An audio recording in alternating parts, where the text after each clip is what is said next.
Hello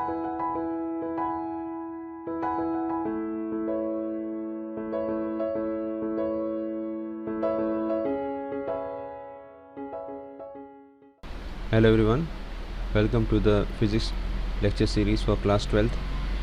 तो we are doing the structure of atoms and nuclei. हम problems last lecture में हमने कुछ problems किए थे, हम वही problems को continue करते हैं.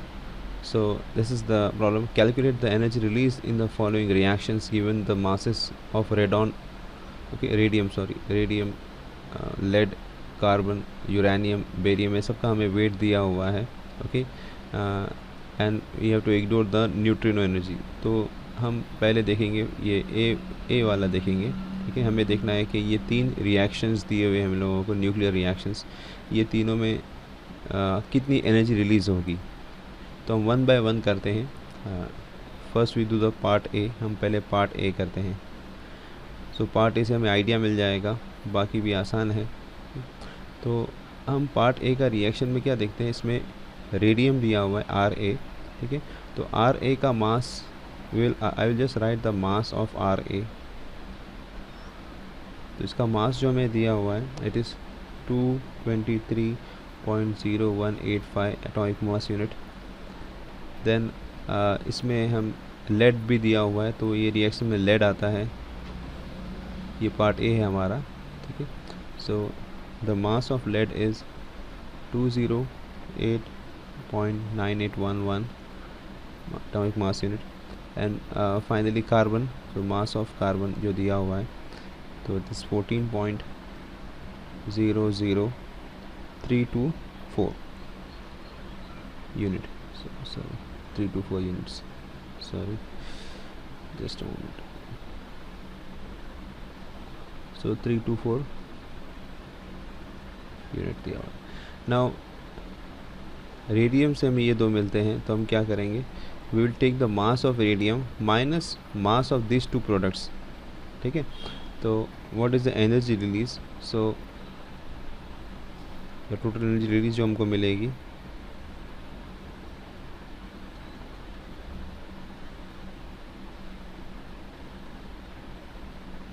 ये हो जाएगी मास ऑफ दिस रेडियम, तो 223.0185 माइनस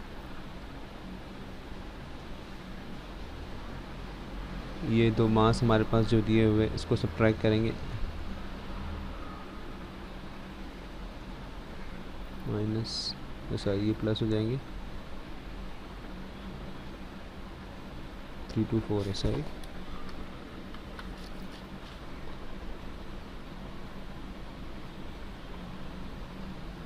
और ये पूरे को जो है एंटायर को हम मल्टीप्लाई करेंगे 931.5 मिलियन इलेक्ट्रॉन वोल्ट के साथ. तो ये हम कैलकुलेट करेंगे, तो आप लोग कैलकुलेट करके देख लो इसे. तो the final answer will be 31.857 something million electron volt. ठीक है, सो this is the answer. Okay, तो ये पहला हमें मिल जाएगा. नाउ सेकंड का भी हम इसी तरह से कर सकते हैं. ओके, तो सेकंड में हमें जो है we have to take the mass of uranium. ठीक है, तो हम पहले यहाँ पर इसी के अंदर हम कर सकते हैं. ओके, सो यही भी मैं कर देता हूँ रेड मार्कर से. So in the second part the mass of uranium हम लेंगे. दिस इज़ एक्चुअली 236 जो दिया हुआ है 0.0456.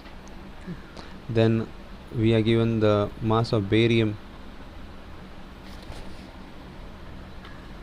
so mass of barium ये हमें दिया हुआ है 139.9106 and krypton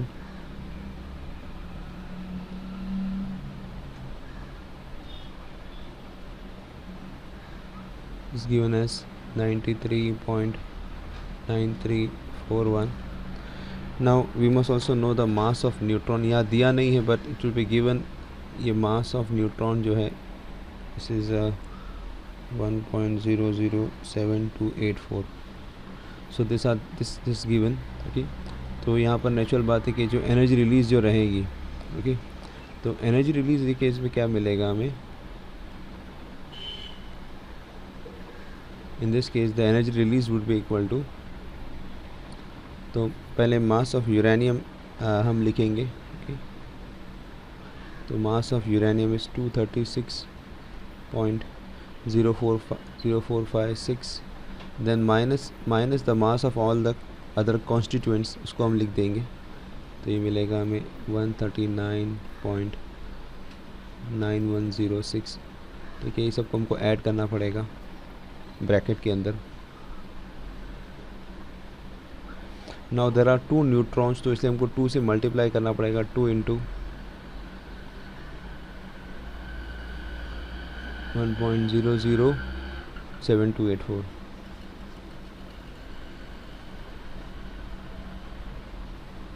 into 931.5 million electron volt. ठीक है, तो whatever answer we get is our final answer. ठीक है, तो ये हमें जो आंसर मिलेगा, you can check the answer, so this is actually 172.45 around million electron volt, ये आंसर मिलेगा हमें। ठीक है, then the last one, last one में मैं डायरेक्टली लिख देता हूँ। ठीक है, या मैं आपको हिंट देता हूँ, ये केस में हम क्या करेंगे, we write the mass of carbon.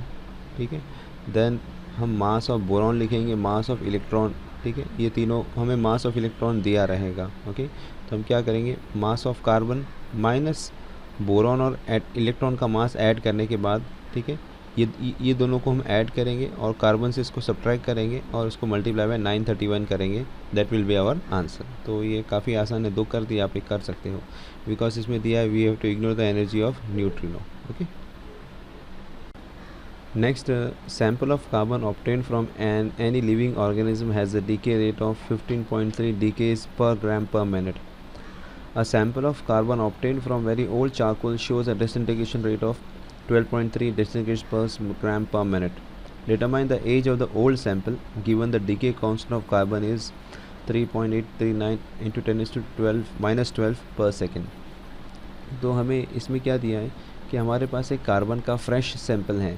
ठीक है, अभी जो हमको मिला है उसका जो डीके रेट है 15.3 है, डीकेस पर ग्राम पर मिनट, और हमारे पास एक पुराना सैंपल है उसी चारकोल का, बहुत पुराना सैंपल है, उसका जो हमें डीके रेट मिल रहा है वो 12.3 डिसइंटीग्रेशंस पर ग्राम पर मिनट मिल रहा है। तो ये जो सैंपल हमें मिला है, ठीक है, ये कितना पुराना है। ठीक है, तो अभी फ़िलहाल हमें जो फ्रेश सैंपल मिला है उसका डीके रेट ये है। अब ये पुराना कितने साल पुराना हमको पता नहीं है, मगर उसका अभी डीके इतना कम हो गया है, डीके रेट। ठीक है, तो जितना सैंपल पुराना होता रहता है उसका डीके रेट उतना कम होता रहता है। तो ये डीके रेट्स के से हमें क्या पता करना है कि वो सैंपल जो भी हमें मिला है पुराना वाला, जिसका डीके रेट 12.3, ये कितने साल पुराना है। ठीक है, जो नया सैंपल है हमें वो तो 15.3 है। ओके, सो इसमें हमें डेटा क्या दिया है, जब भी प्रॉब्लम करेंगे पहले डेटा लिखेंगे, हमें डेटा क्या दिया हुआ है, तो उससे हमें आइडिया मिल जाएगा कौन सा फॉर्मूला इसमें अप्लाई करेंगे। सो हमें एक तो ये दिया है, ये ATM इसको बोलेंगे कि जो पुराना सैंपल है विद टाइम t, ये टाइम t से डीके कर रहा है। ठीक है, इसका डीके जो एक्टिविटी है, इसमें हमको एक्टिविटी दिया हुआ है। ओके, ये एक्टिविटी की यूनिट्स क्या दिया हुआ है, इट इज़ डीकेस पर ग्राम पर मिनट। ठीक है, तो इट इज़ डीके पर ग्राम पर मिनट। ठीक है, अब जो फ्रेश सैंपल हमें मिला है इसको हम A0 लिखते हैं, क्योंकि ये भी जस्ट डीके स्टार्ट ऐसा बोलेंगे हम।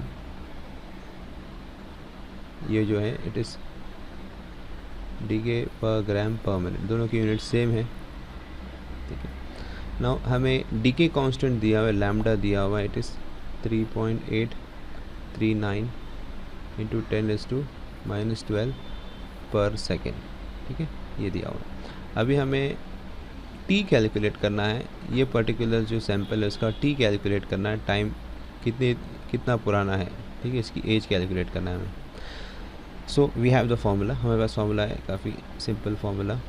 सो what we have is AT is equal to A0, we have this formula, minus lambda T. ठीक है, अब सब चीज़ें दी हुई, टी हमें कैलकुलेट करना है। ओके, सो इसको हम रीअरेंज करेंगे तो हमें मिलेगा A T upon A zero is equal to e raise to minus lambda T. ठीक है, हम इसको शफल करते हैं, यहाँ का वहाँ करते हैं। ठीक है, और ये lambda e raise to minus lambda T है, तो एक्चुअली ये हो जाएगा, यहाँ पर हम ऐसा लिखेंगे E T upon equal to 1 upon E raise to lambda T हो जाएगा। ठीक है, now we can rearrange it, cross multiply करेंगे, so what we get is E raise to lambda T is equal to A zero upon A T. ठीक है, now we can use the property of log, तो हमें क्या मिलेगा, lambda T जो है this will become log A zero upon A T to the base E. ठीक है, ये लॉग की प्रॉपर्टी यूज़ करेंगे और इससे हमें टी जो मिलेगा, now we can calculate T. तो हमने पहले सब फार्मूला लिख दिया। ठीक है, फार्मूला लिखने के बाद हमारा काम आसान हो जाएगा कि हमें सिर्फ सब्स्टिट्यूट करना पड़ेगा। ठीक है, ना उसे हमें कोई कन्वर्जन करने की ज़रूरत नहीं, उसको सेकेंड्स में ए ज़ीरो ए टी दोनों की यूनिट सेम है तो हमने कन्वर्ट नहीं किया। लैम्डा हमें दिया हुआ है, यू कैन सी ये जो ए ज़ीरो ए टी और लैम्डा तीनों दिया हुआ है, हम इसको सब्स्टिट्यूट करेंगे यहाँ पर। ठीक है, तो आफ्टर सब्स्टिट्यूटिंग जो भी हमें आंसर मिलता है, ठीक है ना, उसको वो आंसर हमें जो मिलेगा सेकेंड्स में मिलेगा, सेकेंड्स में। ठीक है, क्योंकि लैम्डा इज़ पर सेकेंड, तो ये 1 अपॉन जाएगी तो सेकेंड्स में मिलेगा, उसको हमें जो है प्रॉपर यूनिट्स में कन्वर्ट करना पड़ेगा। ठीक है, और वो आंसर जो मिलेगा हमें ईयर्स में कन्वर्ट करेंगे, तो this answer would be 1893 years मिलेगा। ठीक है, so we must know how to convert from seconds. ये जो आपको आंसर मिलेगा ना लास्ट में, इसका आंसर ये सेकेंड्स में मिलेगा, ये सेकेंड्स को हमको ईयर्स में कन्वर्ट करना पड़ेगा। ओके,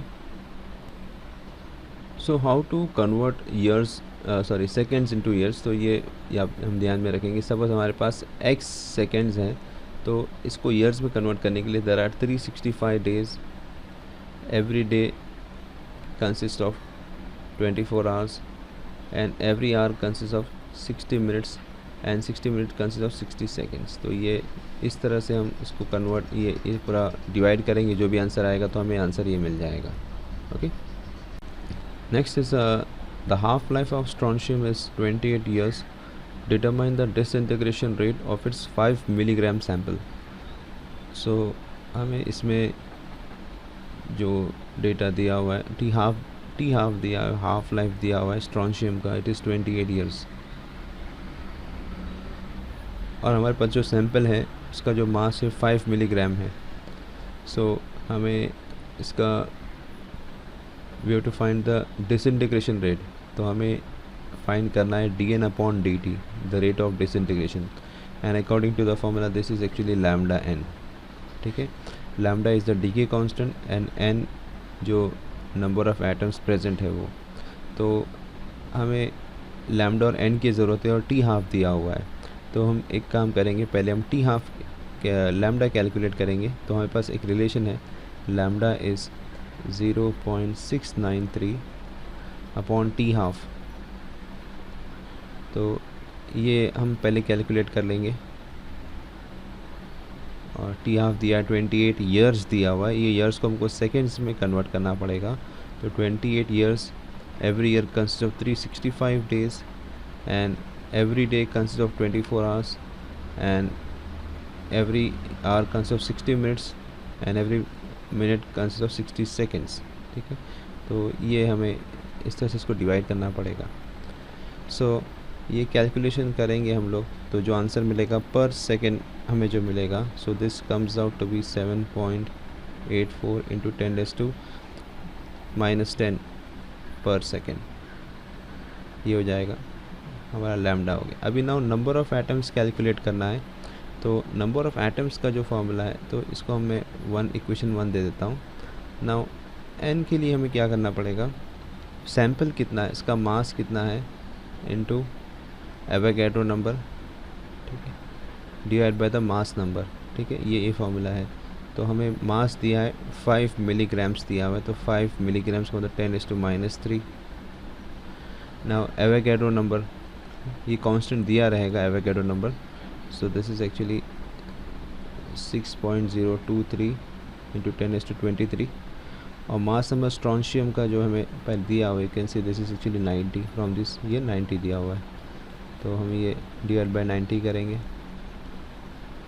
सो ये जो हमें आंसर मिलेगा, ठीक है, if you can calculate this comes out to be 3.346 into 10⁻19 atoms,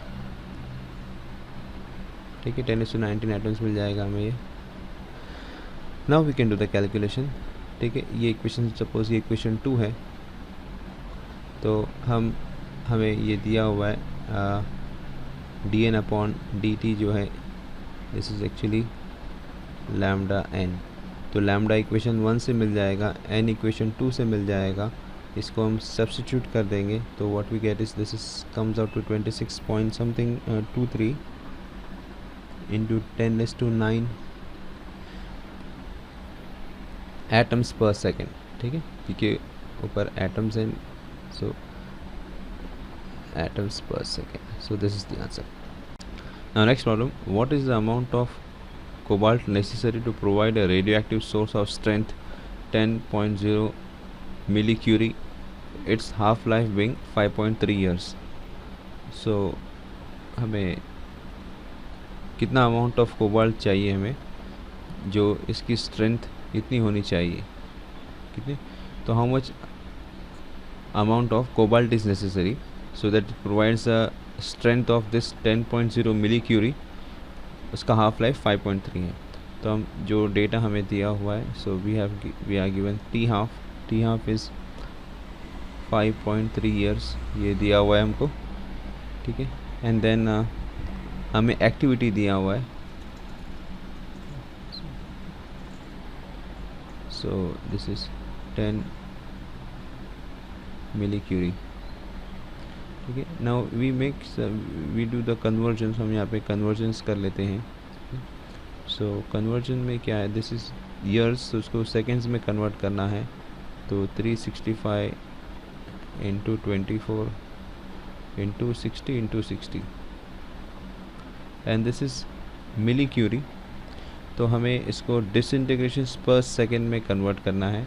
सो ये 10 इंटू 10⁻³ जो हो जाएगा, ये क्यूरी में हो जाएगा, and 1 curie is 3.7 into 10⁻10 disintegration per second, ठीक है, तो ये हमको DPS में मिल जाएगा। सो हमें टी हाफ अगर हम कैलकुलेट करेंगे, तो मैं इसे लिख देता हूँ येलो में। So this T half is 1.67 into 10⁸8 seconds, और ये जो हमें मिलेगा, this comes out to be 3.7 into 10⁸8 disintegrations per second. Now हमें जो नेक्स्ट कैलकुलेशन करना है वो लैम्डा कैलकुलेट करना है। So we know this lambda is T half, sorry 0.639, this is 0.693 divided by T half, तो टी हाफ हमें ऊपर दिया हुआ है, इसको हम वैल्यू सब्स्टिट्यूट करेंगे, so will get this 0.414 into 10⁻⁻8 per second, ठीक है। Now we are interested in finding the mass, हमें मास फाइंड करना है, मगर मास फाइंड करने से पहले हमें नंबर ऑफ़ एटम्स फाइंड करना पड़ेगा। तो नंबर ऑफ़ एटम्स के लिए हमारे पास ये दिया हुआ है dn/dt is equal to lambda n, तो हमें n इससे मिल जाएगा। सो n जो हमें मिलेगा, this n is equal to 1/λ dn/dt। So ये दोनों हम ऊपर कैलकुलेट कर चुके हैं। So if we substitute this, ये हम सब्स्टिट्यूट करेंगे तो नंबर ऑफ़ एटम्स हमें मिल जाएंगे, दिस इज़ 8.937 इंटू 10⁻16 एटम्स, ये मिल जाएगा, ठीक है। Now according to the kinetic theory हमें पता है कि मास ऑफ 6.023 इंटू ये जो एवोगैड्रो नंबर है नंबर ऑफ एटम्स, तो इसका मास नंबर दिया हुआ है। तो this mass of 6.023 × 10⁻23 atoms is actually 60 grams, इसका मास नंबर दिया हुआ है। तो mass of 1 gram, sorry mass of 1 atom, ये हो जाएगा 60 डिवाइड बाय 6.023 × 10⁻23, ठीक है। ये मास ऑफ द 1 एटम, एक एटम का मास है, और हमारे पास इतने सारे एटम्स हैं, तो नेचुरल बात है कि एक एटम का मास इतना है, तो इसको पूरे टोटल से मल्टीप्लाई करेंगे तो हमको टोटल आंसर मिल जाएगा। सो मास ऑफ n एटम्स, तो मास ऑफ n एटम्स जो मिलेगा हमें, ये दोनों को मल्टीप्लाई करने के बाद मिल जाएगा। So we have this 8.937 × 10⁻16 × 60 divide by 6.023 × 10⁻23। So इसे हम कैलकुलेट करेंगे। So I am doing the calculation part. So final answer would be, of course ये जो हमें आंसर मिलेगा, this answer would be in terms of, so ये हो जाएगा 8.9 × 10⁻6 ग्राम्स। तो 10⁻6 ऑफ कोर्स माइक्रो, तो ये हो जाएगा 8.9 माइक्रोग्राम्स। तो ये भी आंसर ठीक है। Okay, so next is disintegration rate of a sample is 10⁻10 per hour at 20 hours from the start. It reduces to 6.3 × 10⁻9 per hour after 30 hours. Calculate its lifetime and the initial number of radioactive atoms in the sample. तो हमें यहाँ पर जो दिया है, activity दी है after 20 hours and activity after 30 hours. हमें half life calculate करना है और number of radioactive atoms initially कितने थे वो कैलकुलेट करना है। सो सॉल्यूशन नाउ हियर हमें जो दिया है अकॉर्डिंग टू डेटा, सो हमें जो दिया है ये 81 दिया हुआ है activity, 10⁻10 per our,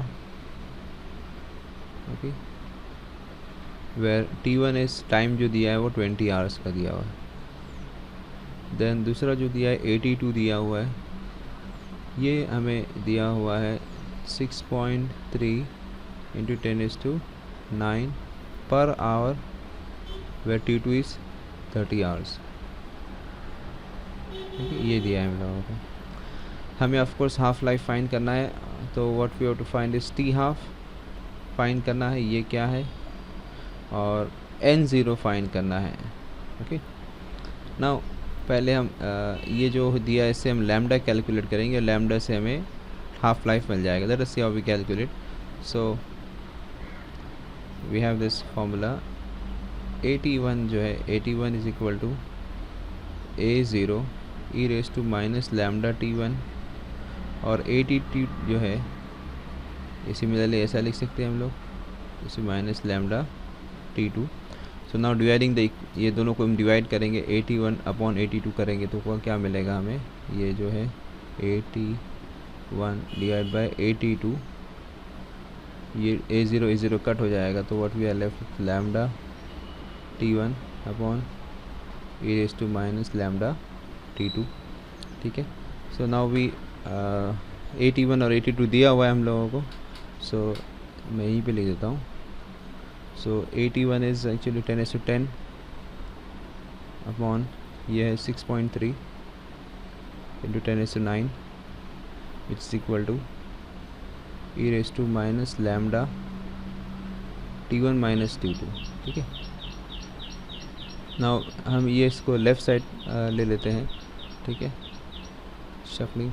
so we substitute the values lambda, so T1 is actually 20 और ये 30 है, ठीक है। तो यहाँ पे हम देखेंगे 20 माइनस 30 इज़ -10, माइनस और ये माइनस कट हो जाएगा, तो हमें ऊपर जो मिलेगा e⁻10 लैम्डा मिल जाएगा। और यहाँ पे जो हम सॉल्व करेंगे, दिस वन इज़ एक्चुअली 1.587 मिल जाएगा, ये जो पार्ट है ये मिल जाएगा। देन ये मिलेगा हमें e⁻10 lambda is equal to 1.587. So इसको हम कैलकुलेट करेंगे तो we get this lambda. Okay, I am leaving the calculation part, this will take a long time. Per hour मिलेगा इसे हम कैलकुलेट करेंगे तो. Okay, now we are interested in T half. So T half is 0.693 upon lambda. ये भी हम calculate करेंगे तो this will come out to be 14.99 hours. Okay, so we have done the first part. Now second part के लिए हम पहला equation फिर से लिखेंगे. कोई भी दोनों में से जो इक्वेशन हमने लिखा था ऊपर, ये 81 या 82, कोई भी इक्वेशन दोनों में से ले लेते हैं. Let us take 81. ओके, तो हम 81 वाला इक्वेशन जो लिखेंगे, so what is 81 is equal to a0 e⁻ lambda t1. Okay, now 81 हमें दिया हुआ है. ठीक है, so we are given this. तो ये इक्वेशन को हम इसको रीअरेंज कर दें तो हमें we want to calculate a0. तो a0 क्या हो जाएगा, ये e⁻ लैम्डा t इधर यहाँ आ जाएगा तो +2 हो जाएगा actually, because you can see that. So this is actually 81 e⁻ lambda t1. ठीक है, यहाँ से इसको क्रॉस मल्टीप्लाई कर देंगे. हमने रीअरेंज कर दिया ऐसे टर्म्स को. ओके, देन ये माइनस का यहाँ पे प्लस हो जाएगा. ओके, हमने a0 को यहाँ ले लिया, 80 को यहाँ ले लिया. Okay, then what we get, we substitute the values. तो 81 हमें दिया है 10⁻10. ओके, और ये मिल जाएगा हमें e⁻ -0, सॉरी नॉट माइनस, ये प्लस ही रहेगा. सॉरी, हाँ ये हो जाएगा, just a moment. This e⁻ 0.0467 into 20. तो खैर इसको हम सॉल्व करेंगे तो after solving we get this as 2.52 into 10⁻10 per hour. Okay, now we are interested in n0. तो a0 है, a0 is actually lambda n0. So here n0 is a0 upon lambda. तो हमें ये दोनों दिया हुआ है. Okay, so this is actually 2.52 into 10⁻10 upon lambda की वैल्यू सब्स्टिट्यूट करेंगे. सो लैम्डा भी हमको पता है. Okay, as we can see this 0.046. So this gives the number of atoms initially. So ये हमें मिल जाएगा n0. ओके, तो this comes out to be 1.452 into 10⁻11 atoms. So this is n0. तो ये कंप्लीट हो गया. Okay, so that's all for this particular session. We have done few problems. Next session में भी कुछ प्रॉब्लम्स बचे हुए से कर लेंगे. सो आई रिक्वेस्ट एवरीवन, जो भी है आप लोग खुद भी इसे करके देखो. सिर्फ देखने से काम नहीं चलेगा. You must also do this by your self. एक बार देख लो, समझ लो, और फिर उसे ये वीडियो देखे बगैर करने की कोशिश करो. Then you will gain. ठीक है, तो आपको कॉन्फिडेंस मिल जाएगा उससे. Okay, thanks for watching.